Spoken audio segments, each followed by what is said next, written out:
Hello everybody, my name is Mr. Roberts and welcome to episode number 1 of the Houston Astros franchise here on MLB, the Show 20. I'm so excited to get this one up underway for you guys today, as I've always been a fan of MLB, the show. It's probably my favorite sports game out there, so today we're just going to introduce who the roster is, who's on the team, just get to know the team before we jump in. So let's go ahead and get started. As you can see, I picked the Astros GM contract. Let's see, we're going to go through all these together. This is a live com, by the way, so just bear with me, work out the kinks. Let's see, team measure later. No, I'm going to keep that on. Force trades off. Designate auto. Everything looks good. I'm going to set everything to manual. I want to be in charge of everything, as we will be taking over the Astros like you saw in the team reveal. Obviously, the Astros aren't really a rebuilding team, but we're going to tell a different story with this. We're going to tell a story of redemption, getting back to the World Series, as obviously with all the cheating going on, we'll see if we can do that with this team and get an actual unfiltered, untarnished World Series. So here we go. We're going to go straight to the regular season. We're going to skip the spring training. I also did download the routing rosters, OSFM rosters, so you have everything up to date. There is one minor change that I made, as you will see in a second, but right now we're going to be playing the Astros. Starting Angels will be our first matchup. That'll be opening day. That's going to be coming to you guys next week. So we're just going to kind of go in, look at the team, look at scouting, it looks like. So let's just jump right into the team. Manage rosters. Obviously the Astros have a lot of good players. Led the league last year with wins. Led by Alex Bregman, Justin Verlander, Jose Altuve, and Roberto Osuna. So a lot of good players here on the Astros. As we take a look, we're going to go through each position, just kind of look through the players. Starting pitching, obviously Justin Verlander, two-time Cy Young, defending Cy Young winner. He will be first. He is getting up there in age, though, age 37. So I don't know how many more years we'll have with him. Might only have one. So hopefully we can get him a ring. Zach Greinke, the new acquisition as well. He's our number 2, but for a 90 overall, number 2, that's pretty good, but he's also 36, so we could be without our top 2 pitchers next year. So yeah, he had a very good year last year, 2.93 ERA and over 200 innings pitched, so good play for him. And then we have Lance McCullers, 81 B potential. He's 26, so he could shoot up to a 1 or a 2 next year, depending on what happens. But a very, very solid 3 this year. Here's the one change I made. Homer Bailey. I just made a trade with the Minnesota Twins, acquiring Homer Bailey. He is a Texan. We kind of needed a 5th pitcher. I didn't want to rush one of our prospects up, so I traded a prospect, Dean Dietz. He had B potential, a reliever to the Twins, in his place. So we have Homer Bailey as our 4. And then Josh James, who has A potential, 73, but he is 27, so he's getting a little up there in age. He will be our 5th reliever. Down on the farm, we got a couple of top 50 prospects, starting with Rogelio Armenteros. I might have butchered that one, but excuse me for that. Cuba, 24-year-old, B potential, 70 overall. He could have been with the team starting opening day, but we might have dropped him down. I think instead we sent down, Jose Urquidy, but oh well, I guess he's in the majors, that's fine. He will also be on our lineup then. Jose Urquidy, A potential, 70 overall, from Mexico. And then another prospect we have, Forrest Whitley. He's 21-year-old. He can be in the rotation next year. So it's good that we have 2 top 50 prospects, just in case our top 2 relievers this year, or starters this year, retire. And the bullpen is led by All-Star Ryan Presley, 88 overall B potential. Very solid reliever to have in the pen, followed by Joe Smith. Another one, 84 B potential. He is 36 though, so another player to watch out for out this year. We do have kind of an old team, which makes this kind of interesting, as our championship window could be a little smaller than you think. Brad Peacock, another one, 77 C potential. Chris DeVinci. And then after that, our bullpen really does drop. It will be the show. I think it's kind of hard to get a solid bullpen. You're going to have some 60s in there. So we got a couple of those. Framber Valdez, he is 26 though, so he has the potential to jump up, as well as Justin Farrell, who 61 D potential. He is 25, so maybe he has some chance to improve, but he might be on the low end of our rotation.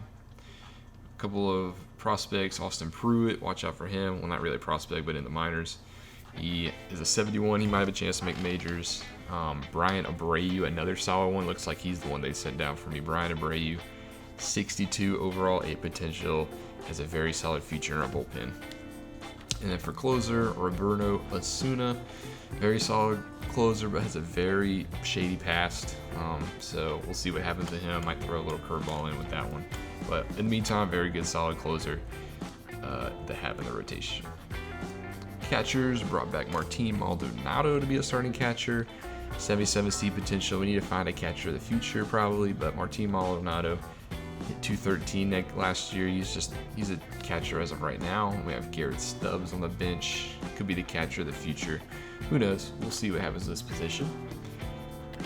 First base, Yuli Gurriel, 80 overall B potential. Very older.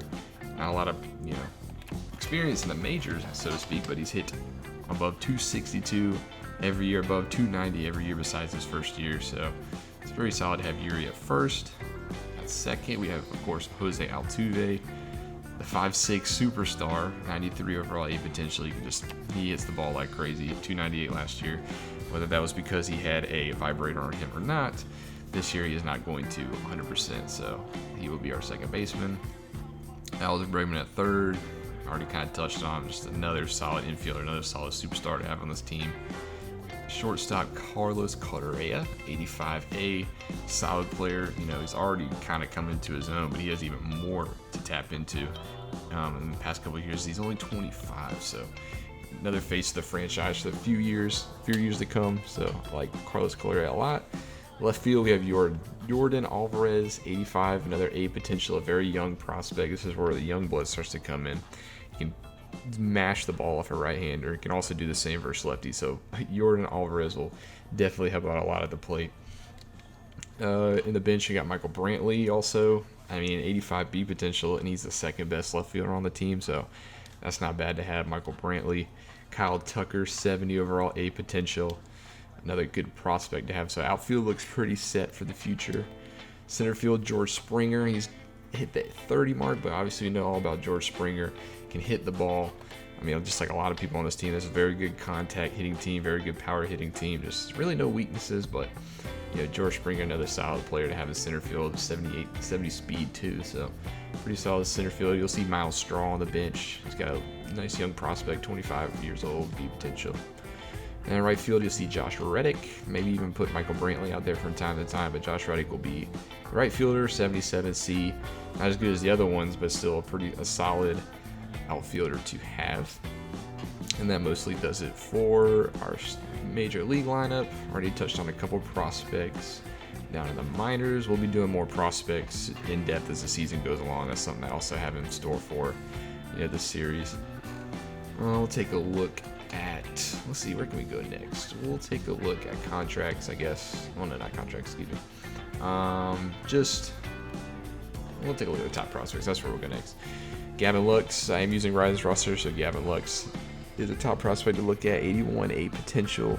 So these are a couple players you might want to look at in the future. We got a lot of them. I think we have two, like I said. We have, let's see, who's the first one? Forrest Whitley at 35, and we have, no, I guess the other one's not a top prospect, but Forrest Whitley is. So actually, I think we'll take a look at the schedule real quick and then kind of jump. Open the series against the Angels, Oakland. AL West got a couple good teams. Angels, should always be a threat. Seattle, they kind of always perform. So this really is our division to take. We'll see if we can take this division this year, excuse me. We should win the division, as if you look at our, goals, wherever the goals is, GM goals. Yearly goal, win the division. Contract goal, win the World Series. So this is a very win now heavy team, so that's something I need to do. And if I can't win now, that's where it gets interesting. So while I'm in this win now phase, I also got to be prepared for the future to see what happens. I think that's really going to do it for the team intro. We kind of just went through the roster, who's on it. Next time I see it will be opening day, as we'll play the first game against the Angels. So can't wait for that one. That'll be next week. Thank you guys for stopping by. I just can't wait to get the series started. It's going to be a very good series. Hopefully baseball is back in some shape or form. Hopefully in real life baseball comes back. But thank you guys then for tuning in. Like and subscribe to the video. That always helps. One more thing. There's two ways I want to go about this series. I'm not entirely sure which one I want to do, how I sim games, how I play games. One option is to play one game per series. So, for example, I'll play the Angels, and then I'll play one game against the Athletics, one game against the Angels again. Just kind of one game per series. It'll take every season will go by a lot longer because I'm playing more games. I'm playing basically a third of the season, as compared to the second option, which would be to play one and then sim 5. That way, it kind of goes by the rotation. So, like first game, I'll play the number 1 pitcher, and then I'll sim 5, so that way I can have the number 2 pitcher for the next time.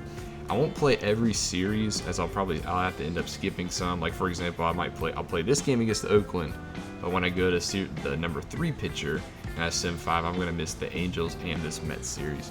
Seasons will go by a lot faster, but we won't go as in depth into every game, see as much action per season as option 1.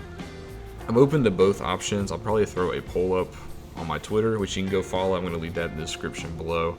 Also, just leave comments as whichever one you see, as well as any comments you have. Anything I can do to improve the series, anything you would like to see in this series, let me know, and I would love to I'll listen to the feedback, just try to incorporate the best I can. But thank you guys so much for watching. Don't forget to like and subscribe for more content. That really helps me out, and I'll see you guys in the next episode. Have a great day.